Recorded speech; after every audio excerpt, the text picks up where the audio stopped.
Welcome back to the old the Hill Manor toy shed. And today what I'm going to do is I'm going to take you through how I'm going to pack the bike up for the Ride Through History tour. As you know, it's going to be a battlefield tour of France, going through some of the what the SOE and the resistance are doing, and maybe have a look at one or two of the escape lines. Then when we cross over in the Pyrenees and get down into Spain, we're going to be looking at the Peninsular War battlefields, or some of them anyway, some of the more famous ones, i.e. Salamanca and Talavera. So what I've done to prepare the bike has had a full service. It says it's 15,000 mile Desmo service, the expensive one. It's also had a new chain and sprockets on, and I took it through adjusting the chain up after I'd ridden about 350 miles. So the chain's now set, it's all lubricated, all ready to go. Now, this is a setup on the bike. I've got the old GoPro Hero there. The Insta360 is mounted there. Got my sat nav, and I just need to do the final load on of the route, and there's just the next base. What do you call them? Web GPS, Wi-Fi, whatever it is. What do they call them? Yes, the traffic cam. I mean, looks at the traffic. So if I do have an incident, at least it'll be sort of, I can go back, record it, take the recording off as evidence. So then I've got the a tank bag. So we've put the tank bag on, and the tank bag has electrical connection. So we'll just put the electrics on. So that's all wired up to the battery, and the idea behind that is that inside here I've got the ability to charge up my external battery, so the one that I'm going to be using, because I'm going to be camping. Most of the time I'm going to look at camping, so if I haven't got access to any electrics, at least I've got the external battery, and I'll show you that in a bit, where I can charge that up during the day on the bike as we're riding along, and also I can charge up the things like the laptop, the cameras overnight. Right, so I'll carry a bottle of water. Need a bottle of water, obviously. The disc lock, whether it's essential or not, we'll find out. Also got a little stand mount thing, courtesy of Bennett's. So you just drop out of the ground, put it on the side stand when you're on soft ground. In here I've got spare batteries for my hearing aids. I'm not sure I'm going to need them. I'm not sure where I'm going to take my hearing aids. I've got got a visor cleaner, got a spare pair of specs just to help me see. Also in there, what I'm going to keep is the documentation that I need. So what you need for travelling in Europe nowadays is you have to carry your V5, the original, not a copy apparently. I've also got their my insurance policy, and then you need the schedule for your policy. I've also got breakdown cover from Adrian Flux. Now the breakdown cover covers Europe for the bike, so wherever I go in Europe with a bike, I'm covered to if I break down to get recovered, etc, etc. Then I've also got the what's this one? Oh, this is saying that I'm travelling on what I need to take. I've got a copy of my travel insurance, so I've taken out travel insurance, which covers for hazardous activities.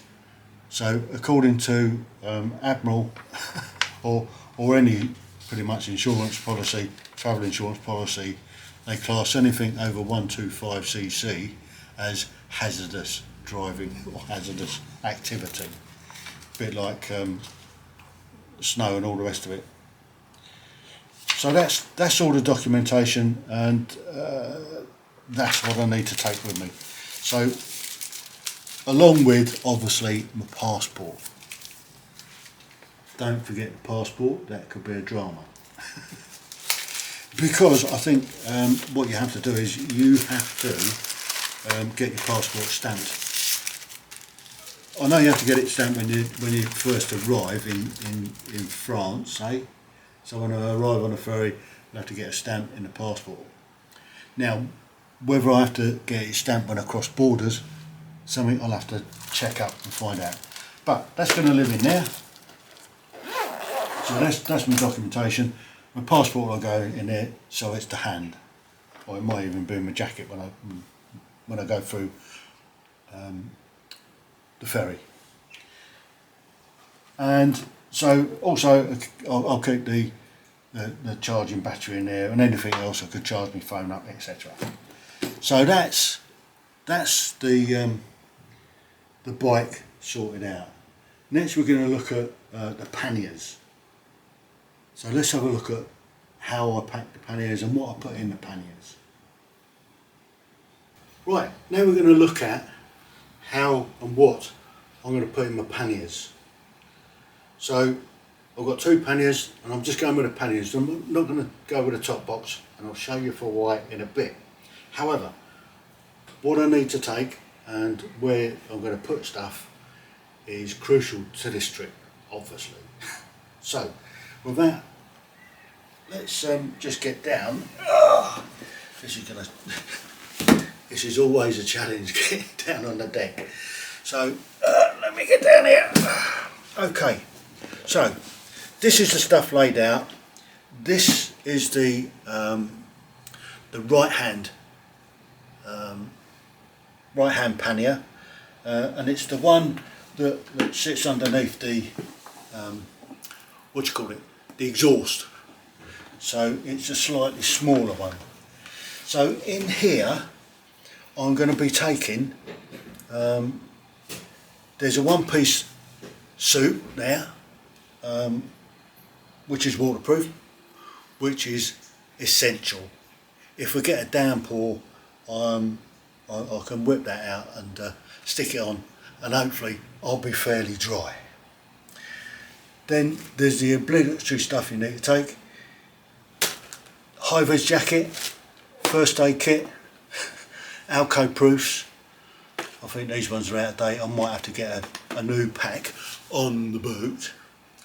So that's the stuff you have to take. So you've got to have your breakdown kit and your first aid kit. For the mechanical side of things, you saw me adjust the chain the other week. I'm taking the chain adjusting kit because doing over sort of 2,500 miles, at some stage it may just need a little bit of a tweak up. So I've got the chain adjusting kit there. We've also got a small little toolkit, screwdrivers and bits and pieces just in case. I've got my tyre pressure gauge, which I'll be checking the tyre pressures just to make sure that they're set the right pressure for riding, because it does make an effect. It helps the longevity of your tyres if you're running at the right pressures.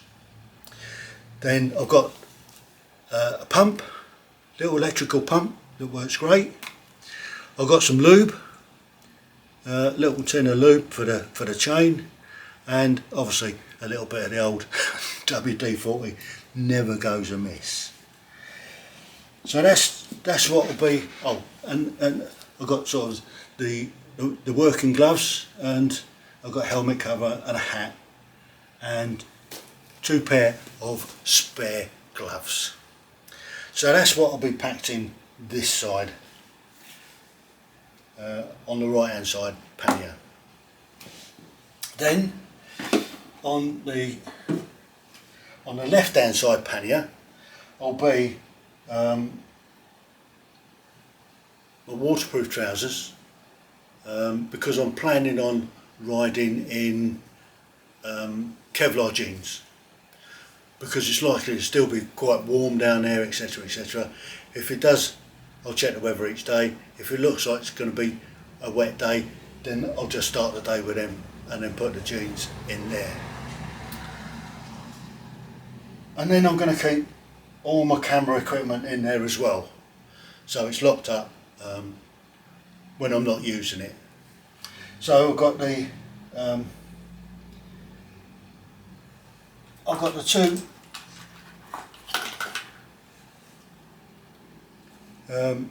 cam packs. These will be used on these little legs, and I'll be doing those. You know, you get those flashy sort of drive by.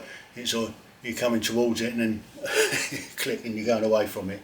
So I'll use those for that, and maybe some other little things. So I've got the 2 little legs for that. That's to house the ZV1. I might take 2 with me. My M2 MacBook Pro and an external hard drive. So at the end of each day's filming, I'll download all the footage onto the hard drive, so it doesn't clock up the what's the name. If we get a little bit of time, I'll start some of the editing of the day. Take me my iPad Pro as well, just because I can, and the Rode Wireless Go 2, that'll live in there as well. I've got the my GoPro Hero 10 Black, which will be helmet mounted. So that's that. And any other little nicks and nats that I need, i.e. something like food for the day. get the when in France, get the sort of bread roll and the cheese to stop for a lunch. So that's it. That's that side of it, and then I'll show you what I'm going to pack in my bag, because I'm camping, so I need to take a tent, etc, etc, etc. So there you go.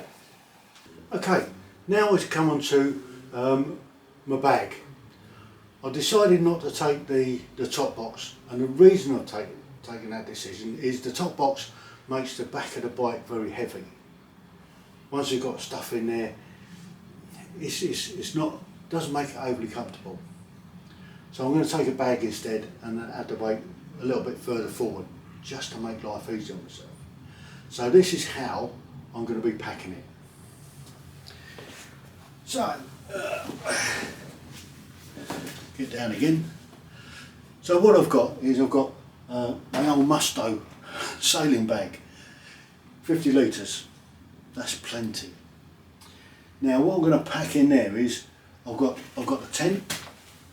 So it's a nice little sort of 2-man sort of tent, and fairly easy to pick up, and one thing and another. I am considering changing my tent and getting a new tent for next year, and I like the Lone Rider one.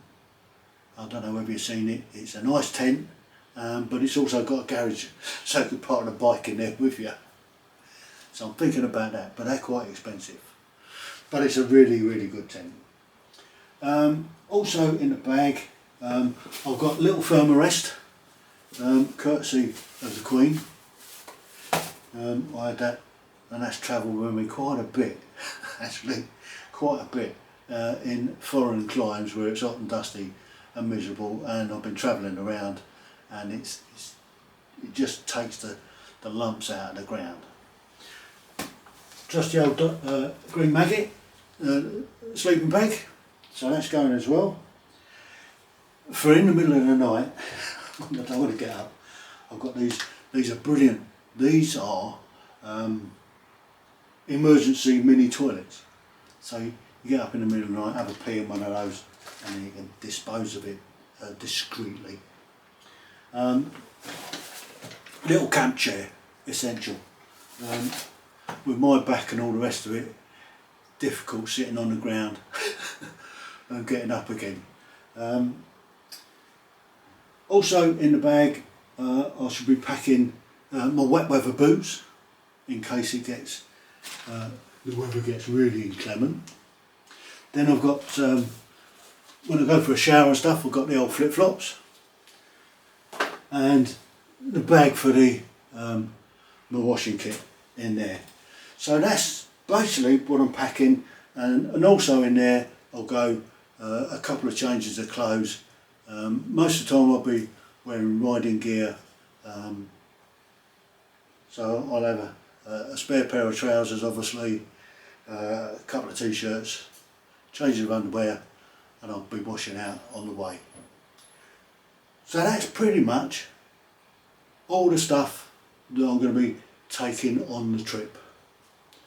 Really starting to look forward to it. It's getting closer and closer. And only a week away. It's quite scary. And that's going to be riding through history. So as well as this part of it, the bike ride part of it, I'm going to be doing individual parts about the places I'm visiting and a bit about the history and stuff about those areas. And that's something to look forward to. So until the next video, don't forget to subscribe, like, and click the bell icon, and you'll get notified when these pop up. So until then, TTFN, ta-ta for now.